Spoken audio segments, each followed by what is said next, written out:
Hi, and welcome to Aging in Place for every stage in life. What if you could visit or have a home that would accommodate anyone at any age, any physical ability, at any time? How cool would that be? That's what we're doing here at Aging in Place. Why me? Because I'm a doctor of psychology and I specialize in physical spaces and health and wellness. Also, I love designing with intent at any age. Why now? Because we, the baby boomers, want to age in place gracefully, and we want our families around us as much as we can. And why you, the audience? Because we want you to experience what it's like to have a home that's safe, aesthetically pleasing, and that you can live in at any age, with any ability, at any time.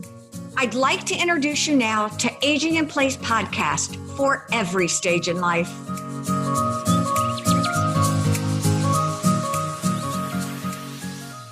Hi, and welcome to Aging in Place podcast for any stage in life. I'm Dr. Debbie Lanes, and I'm here today with Jan Roehll. Thank you so much for joining us, Jan, from fairly warm Chicago.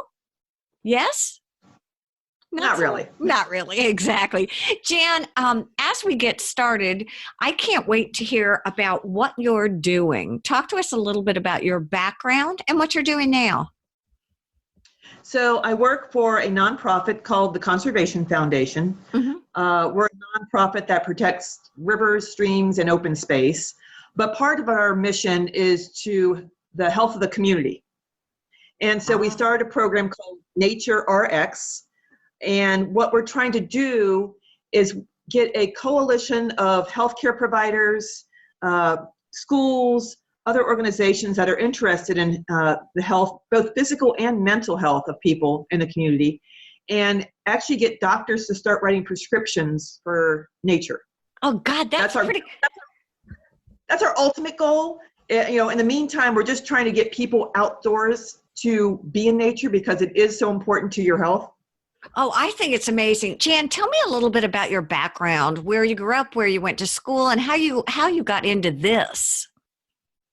So my background is, I went to Purdue University as a landscape architect. And from there, I started doing, I did senior design, or I should say, not say senior. You can cut this out, right? Yes. I did trail design. I started doing land acquisition, and then I took a break to raise my children, and I came back to work for the non-for-profit. And in it, I do a lot of workshops for the Conservation Foundation, watershed workshops, and other ones. And we're doing we did an environmental summit, and that's sort of the catapult of what started this whole process. We did an environmental summit, and there were 400 people in attendance. Oh, and the summit was Nature RX. And we had Dr. Teresa Horton from the Northwestern University as our keynote speaker, and talked about her research that she did regarding the benefits of being out in nature. And she has study groups, and she had one group walk like in an urban area, one group walk in a natural setting. And she took their biorhythmic testing beforehand. They did some tests before and after to see what the results were. Okay. And inevitably, that walked in a natural setting had lower blood pressure. Their cortisol levels had dropped, which are your indicators of stress. Sure. And there's overall stress levels went down. So she was our keynote speaker. And from there, we had nature therapy walkers, or the nature therapy walk. They were part of the summit. And then we had mindfulness, a yoga instructor, and also at Roehll University who teaches mindfulness was part of it. And we had all these people together that talked about the importance of being out in nature. And from that, I get contacted by several organizations that want to be part of it. Districts. Is this a new sort of innovative way to view conservation, environmental science, the out of doors? It is a new way, because what we're trying to do in this coalition that we started working with, it's so important for children to get out at a younger age so they appreciate it as they become adults. Mm-hmm.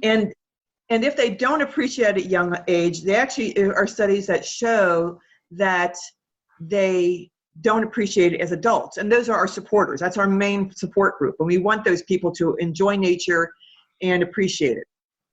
So go ahead. go ahead. What were you going to say? Well, no, I was just saying that, so it is unique, and the whole premises, part of this started from, there's a Dr. Czar who started the Park RX America program in Washington, D.C., and that program they partnered with the National Park Service, and he's actually a pediatrician, and he started the whole idea and concept to write prescriptions to children to get them outside. So that's how this whole idea started. And a lot of people, and since your program's on aging in place, sure, a lot of people have to go to a park or somewhere else. No, the important thing is to get out even in your backyard and enjoy nature. That's the most important things. Even that helps. It's absolutely fascinating. And when I think about how the goal is to implement it into an overall health and wellness program, it's pretty impressive. What kind of, I guess, are people embracing this idea? Is the coalition getting stronger? Yeah, we're getting more and more people. We have about 50 people now, and I've been our initial meeting was November 1st of 2019, and at this meeting I said, who isn't at this table that should be at this table? And they gave me a list of people, and from that I started contacting organizations and groups that we thought should be part of this coalition. And our next meeting is going to be, for example, well, school districts, after school programming, and then some other programs where they help. Our target group is going to be children, though, for this one. Okay. But after programming, before school, sometimes there's before school programming, but also there's a lot of existing programs out there that people aren't even aware of. So just to make them even aware that they can go out in nature and the importance of it. And there's so many studies, actually Richard Liu, who wrote this book, The Last Child, I can't think of the name of it, Last Child in the Child. It's about a child that children now don't appreciate nature. Okay. Like they used to. We all see it. The children are indoors. They're not getting out as much. And so part of it is he wants people to start thinking that nature is not a perk. It's actually a requirement. And a right. And yes. And part of this goes back to biophilia. I know, it's been mentioned before. Exactly. And biophilia, it's our basic innate nature to want to be in nature. Yes. I mean, we are Homo sapiens. We are animals, basically. Exactly. And if you're not connecting with nature, you're losing something. Exactly. Hey, Jan, we're going to take a quick break and we're going to come back. Stay with us. Hi, I'm Dr. Debbie Lines. Design elements are psychologically and physically supportive and conducive to health and wellness. To learn more about what Lines on Design can do for you, for more information on certified aging in place and facilitative and supportive design, look for us at linesondesign.com. That's LYNES on design.com. We are back here on the Aging in Place podcast. Once again, I'm here with Jan Roehll, and we are talking about a prescription for nature.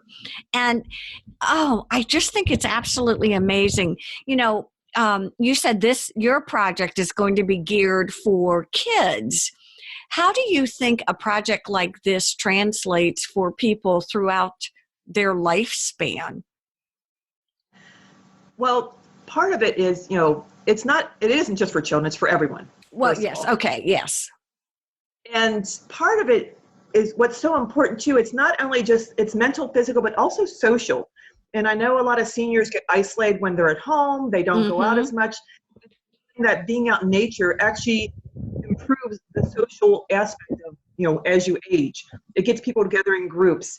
A woman I met as part of the coalition, she also has a program where she has a walk. And there was a study by the Yale University did a study. It's the nature of Americans and their disconnection with nature. It was a whole study. It's fascinating.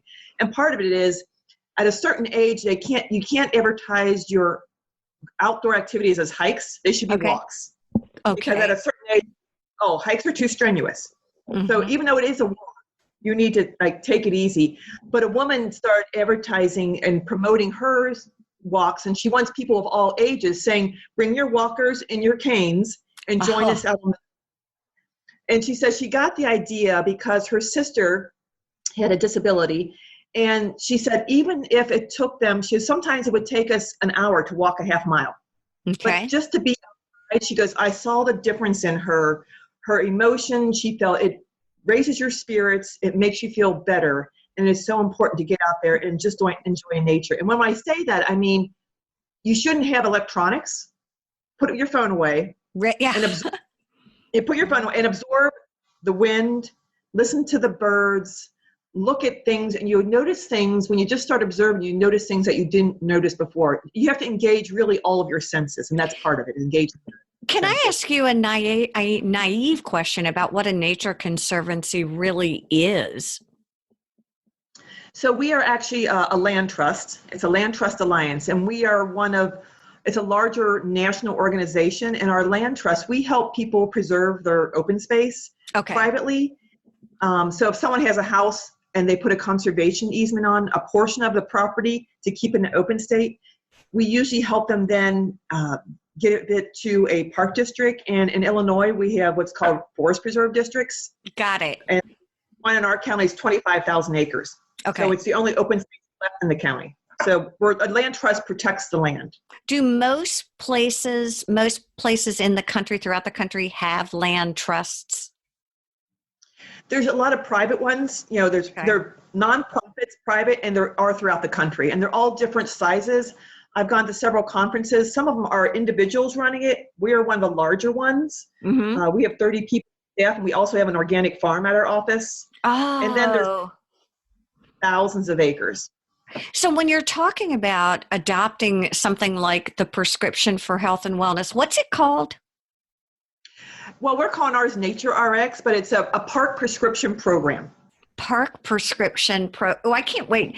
Do you know of other places? I can't wait to call our my town government here in South Carolina or in Hilton Head and see what they've got. I would be curious for people listening to this podcast, how many people really have this? They're throughout the country, and I know of the ones that are following the Park RX America. There's at least 72 in place. Oh, are there really? And if you go to it's called Park RX, like a prescription, rxamerica.org, and there's a website. And the way it works is the doctors can go online, and if you have a patient come in, and this is what we're trying to do now, is they'll input the zip code of where their patient lives, and said, okay, this site will pull up parks that are nearby. Oh. And we'll pull up the parks, so a patient come in and he'll say, and they want photographs. So sometimes if a patient doesn't know the name of a park, they say, oh, that one's near me. Okay, so he'll write a prescription to go walk in the park for 15 minutes at this site. And the zip code will pull it up. And it's actually a whole program that the doctors it takes 1 minute. The doctors can put it on the hospital program. It's a separate program to run at hospital facilities, even. Sure. Anything. They can pull it up, write the prescription. And when we've met with doctors, part of it, they said they need to have measurable outcomes. Got it. They want measurable outcomes to prove that what they're doing is working, and to make sure the patient is following up and doing what they said. So compliance. So for example, what that would look like, let's use dad. My dad is 92. He goes to the cardiologist. The cardiologist says, okay, Roehll, I want you for 15 minutes a day to go for a walk. And or move is really what you're saying. This is a prescription for that. What I then want you to do is document it or use your Fitbit or whatever. Right. And there's several different programs out there. Some of them have a QR code that you use for your phone, and it tells that you. Okay. Or sometimes you just go back and tell the doctor, or you can sign in. They'll give you an account, and because of HIPAA laws, you just put your number in. And it tells a doctor that you've been there, and it tracks it. So part of it is they just go back to the doctor to, say that, hey, I've gone. They do a follow-up later on. And what this allows a patient to do is it gives you a doctor's permission to relax or go out in nature. Interesting. And one of the examples he gave was a teenage girl. She had a lot of emotional problems. Family issue wasn't that great at home. And he said, I want you to go. He goes, is there a place that you can go and relax? And she said, yeah, the hammock at my dad's house. And she goes, okay, I want you to go back there for 15 minutes each day and lay down and relax. And so, without a phone, without anything else, she was, at first you thought she was going to go crazy doing that. Sure. And then other family members said, oh, can you do that? Oh, no. She says, I can't. I have a doctor's order to go do this for 15 minutes or 30 minutes. So it gives you an excuse, and you say, listen, this is my doctor's order to do this, and I have to do this. It's permission to lessen stress, to relax, to socially engage, to move. Oh my gosh, to experience five senses, to put down your phone. We could probably go on and on and on. Yeah. And part of it too is like, people don't realize, when I do a presentation about Nature RX, I show a picture of a city scene and a picture of a nature scene. And what is the difference? How do you feel when you even just see that? When you're in a city, you are on guard. You are watching those street lights. You're watching the traffic. You're watching the people. So all your senses are really on hyper alert, which causes stress. Sure, your amygdala goes crazy. Yep.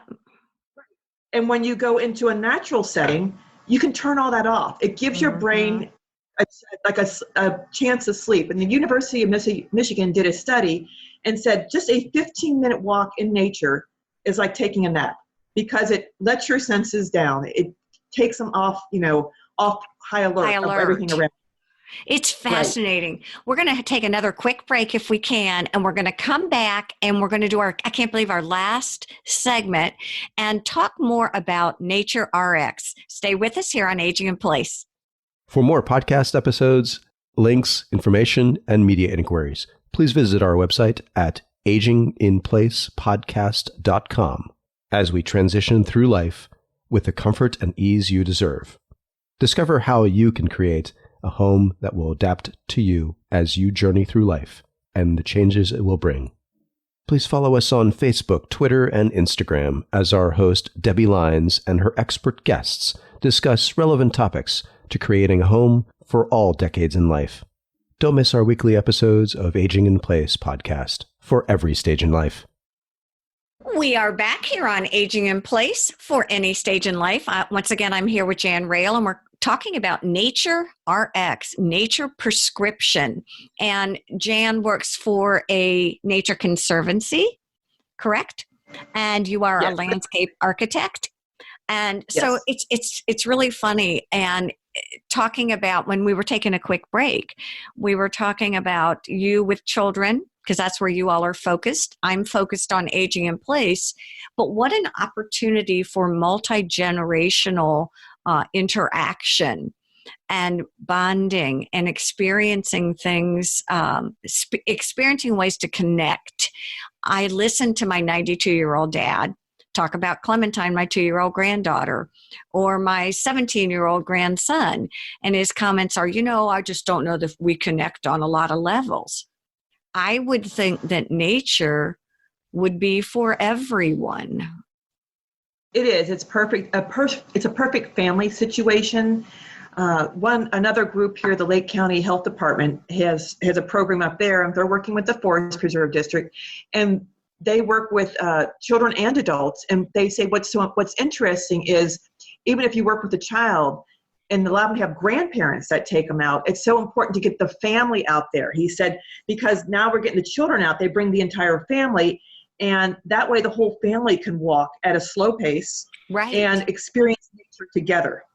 And you observe things, there's things children observe that you may not be aware of, or you never even thought of, because you're not that. So it's a wonder to them. Mm-hmm. And it's fun to experience wonder of something totally new they haven't seen before, whether it be a butterfly or something, tracks on the ground, or the wind, seeing something blow in the wind, exactly. A plant. The old dandelions that we used to blow, right? Yeah, things like that. Simple little things. And just, sometimes they observe things that you may not be aware of because they're at a totally different level than you are. You're looking up here and they're looking there, and they're seeing things on the ground level that you may not have seen or observed. And they point things out. And to me, it does. It brings generations older, middle-aged and younger together. It's a great family experience to be out in nature. So talk to me a little bit about places that are conducive to the nature prescription. Is it basically parks? Would it be, can I go for a sidewalk walk? Are you really focusing on trying to go somewhere other than where there are buildings and infrastructure and Yeah, you want to go preferably a place with trees, but I okay. mean, even your own yard would work. Okay. The Nature of Americans, that study that they did, that Yale did, they asked the adults, oh, what do you think your child, they did a survey of the children, what do you think your child's favorite nature experience will be? And one woman said, well, we've been to the Grand Canyon, we've been to Yosemite, all these places. And when they asked the children their favorite place, their backyard. Playing in their backyard was their favorite place. Out in nature, not going to these big grand things that people thought you had to go to. It was playing in their backyard. That's fascinating. They're looking at the butterflies, they're looking at the bees in their backyard. Mm-hmm. But it is beneficial to be out in a natural setting, not a city, not a lot of buildings. And in Japan, they have actually what's called Shinrin-yoku, which is forest bathing. And they actually have funding for it. Forest bathing, that's what it's called, forest bathing. And actually, the plants, and especially trees, give off a chemical reaction to fight pests, fight other things. And as you walk through there, they're called phytoncides. And when you walk through there, you actually are breathing those in. And they found that actually is helping people's immune system. They call their killer cells, your killer cells. It helps actually help your... Yeah. And it is actually proven that it is beneficial. But so yeah, forest bathing, that's what, a lot of it is called, just getting out in nature and just relaxing. It's so funny when I think about my happy spot, the whole time we're talking about this, where's my happy place? What is the place that probably where I feel most peaceful? And it is under my gazebo where the wind's blowing, it's shaded. I thought I would think the beach, but I'm really thinking trees and shade. Do you find that that's what the studies are showing? The studies actually do show that in a forest is most people's happy place. I mean, but some people's places are the beach and the ocean, and the wind blowing there.